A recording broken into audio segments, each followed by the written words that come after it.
I swear the smartest thing I ever did as a kid, I was stupid as an 18-year-old, but the smartest thing I did was I studied money. I studied money. You know why I studied money? Because I ain't have none. I didn't have. I was homeless when I got to the University of Kentucky. My greatest dream at the moment was that I would get a job working at Popeye's Chicken so I could pay enough rent to have a place to live. So when I picked my major as finance, I did not pick it because I grew up in a family where finances was discussed. Nobody talked about that stuff.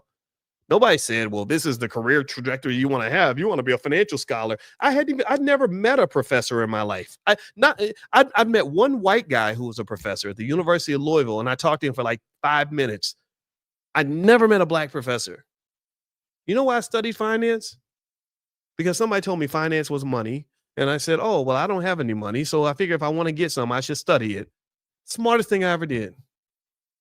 And after studying money, I started college in 1989. I finished my doctorate in 2002, in which I sat in classes with some of the smartest people on the entire planet.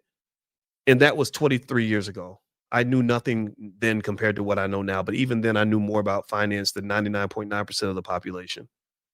So when I tell you that the racial wealth gap is incredibly easy to solve, I mean that. It's not hard. Simple baby steps. The hardest part about solving the racial wealth gap is changing mindset. And I can tell you that the problem with your mindset is that you love them folks more than you love yourself. You follow cues, you listen to the wrong people. You'll listen to a dumbass before you listen to a smart person because the world taught you to listen to dumbasses. Because all they put on TV are people that don't know what the hell they're doing, or people that are designed to mislead the community.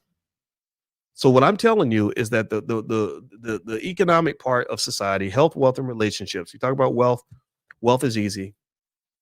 And if you do the easy stuff, then everything else becomes easy. So I would encourage you to think outside the box.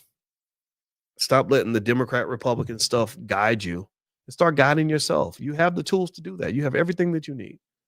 All right. So anyway, I'm done talking. And again, I don't even want to debate. If a Charlie Kirk person sees this and wants to debate, don't waste your time. I'm not good. Grant Cardone, he wanted to come on here. I didn't want to talk to him either. RFK wanted to come in. I didn't want to talk to him. I don't really care about debating these people. My goal is not to prove to white people anything.